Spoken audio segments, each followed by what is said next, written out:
लीजिए सुनिए मुंशी प्रेमचंद के लिखे उपन्यास प्रेमाश्रम के 23वें भाग को मेरी यानी समीर गोस्वामी की आवाज में। ज्ञानशंकर को अपील के सफल होने का पूरा विश्वास था।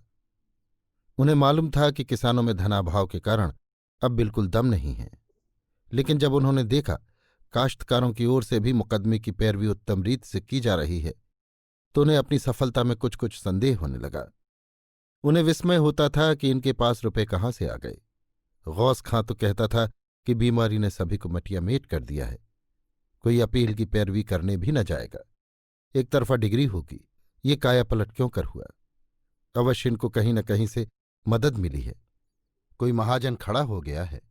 शहर में तो कोई ऐसा नहीं दिख पड़ता, लखनपुर के ही आसपास का होगा। खैर, कभी तो रहस्य खुलेगा, तब बच्चू से समझूंगा।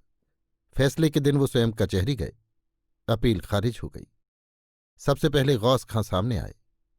उनसे डपट कर बोले, क्यों जनाब, आप तो फरमाते थे इन सबों के पास कौड़ी कफन को नहीं है, ये वकील क्या यों ही आ गया।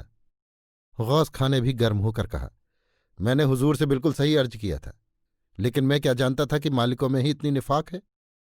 मुझे पता लगता है कि हुजूर के बड़े भाई साहब ने एक हफ्ता हुआ कादिर को अपील की पैरवी के लिए 1000 रुपये दिए हैं। ज्ञानशंकर स्तंभित हो गए। एक क्षण के बाद बोले, बिल्कुल झूठ है। गौस खां, हरगिज नहीं। मेरे चपरासियों ने कादिर खां को अपनी जबान से ये कहते सुना है। उससे पूछा जाए तो वो आपसे भी साफ साफ कह देगा, या आप अपने बड़े भाई साहब से खुद पूछ सकते हैं। ज्ञानशंकर निरुत्तर हो गए। उसी समय पैरगाड़ी संभाली झल्लाए हुए घर आए और श्रद्धा से तीव्र स्वर में बोले, भाभी, तुमने देखी भैया की करामात। आज पता चला कि आपने लखनपुर वालों को अपील की पैरवी करने के लिए 1000 रुपये दिए हैं। इसका फल ये हुआ कि मेरी अपील खारिज हो गई। महीनों की दौड़ धूप और हजारों रुपयों पर पानी फिर गया। 1000 सालाना का नुकसान हुआ और रौब-दाब बिल्कुल मिट्टी में मिल गया। मुझे उनसे ऐसी कूटनीति की आशंका न थी। अब तुम ही बताओ, उन्हें दोस्त समझूं या दुश्मन। श्रद्धा ने संशयात्मक भाव से कहा, तुम्हें किसी ने बहका दिया होगा, भला उनके पास इतने रुपए कहाँ होंगे। ज्ञान, नहीं, मुझे पक्की खबर मिली है। जिन लोगों ने रुपए पाए हैं वे खुद अपनी जबान से कहते हैं। श्रद्धा, तुमसे तो उन्होंने वादा किया था कि लखनपुर से मेरा कोई संबंध नहीं है, मैं वहां कभी न जाऊंगा। ज्ञान, हाँ, कहा तो था और मैंने उन पर विश्वास कर लिया था, लेकिन आज विदित हुआ कि कुछ लोग ऐसे भी हैं जो संसार के मित्र होते हैं पर अपने घर के शत्रु। जरूर इसमें चचा साहब का भी हाथ है। श्रद्धा, पहले उनसे पूछ तो लो। मुझे विश्वास नहीं आता कि उनके पास इतने रुपए होंगे। ज्ञान, उनकी कपट नीति ने मेरे सारे मंसूबों को मिट्टी में मिला दिया। जब उनको मुझसे इतना वैमनस्य है तो मैं नहीं समझता कि मैं उन्हें अपना भाई समझूं। बिरादरी वालों ने उनका जो तिरस्कार किया वह संगत नहीं था। विदेश निवास आत्मीयता का नाश कर देता है। श्रद्धा, तुम्हें भ्रम हुआ है। ज्ञान, फिर वही बच्चों की सी बातें करती हो। तुम क्या जानती हो कि उनके पास रुपए थे या नहीं। श्रद्धा, तो जरा वहां तक चले ही क्यों नहीं जाते। ज्ञान, अब नहीं जा सकता। मुझे उनकी सूरत से घृणा हो गई। उन्होंने असामियों का पक्ष लिया है तो मैं दिखा दूंगा कि मैं क्या कर सकता हूं। जमींदार के 52 हाथ होते हैं। लखनपुर वालों को ऐसा कुचलूंगा कि उनकी हड्डियों का पता न लगेगा। भैया के मन की बात मैं समझता हूं। तुम सरला स्वभावा हो, उनकी तह तक नहीं पहुंच सकती।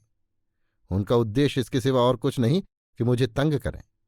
असामियों को उभाड़कर मुसल्लम गांव हथिया लें और हम तुम कहीं के न रहें। अब उन्हें खूब पहचान गया। रंगे हुए सियार है, मन में और मुंह में और फिर जिसने अपना धर्म खो दिया वो जो कुछ न करे वो थोड़ा है। इनसे तो बेचारा ज्वाला सिंह फिर भी अच्छा है। उसने जो कुछ किया न्याय समझकर किया, मेरा अहित न करना चाहता था। एक प्रकार से मैंने उसके साथ बड़ा अन्याय किया, उसे देश भर में बदनाम कर दिया। उन बातों को याद करने से ही दुख होता है। श्रद्धा, उनकी तो यहां से बदली हो गई। शीलमणि की मेहरी आ जाई थी, कहती थी 3-4 दिन में चले जाएंगे। दर्जा भी घटा दिया गया है। ज्ञानशंकर ने चौंक कर कहा, सच। श्रद्धा, शीलमणि कल आने वाली है। विद्या बड़े संकोच में पड़ी हुई है। ज्ञान, मुझसे बड़ी भूल हुई। इसका शोक जीवन पर्यंत रहेगा। मुझे तो अब इसका विश्वास हो जाता है कि भैया ने उनके कान भी भर दिए थे। जिस दिन वो मौका देखने गए थे उसी दिन भैया भी लखनपुर पहुंचे। बस इधर तो ज्वाला सिंह को पट्टी पढ़ाई, उधर गांव वालों को पक्का पोढ़ा कर दिया। मैं कभी कल्पना भी न कर सकता था कि वो इतनी दूर की कौड़ी लाएंगे, नहीं तो मैं पहले ही से चौकन्ना रहता। श्रद्धा ने ज्ञानशंकर को अनादर की दृष्टि से देखा और वहां से उठकर चली गई। दूसरे दिन शीलमणि आई और दिन भर वहां रही। चलते समय विद्या और श्रद्धा से गले मिलकर खूब रोई। ज्वाला सिंह 5 दिन और रहे। ज्ञानशंकर रोज उनसे मिलने का विचार करते, लेकिन समय आने पर कातर हो जाते थे।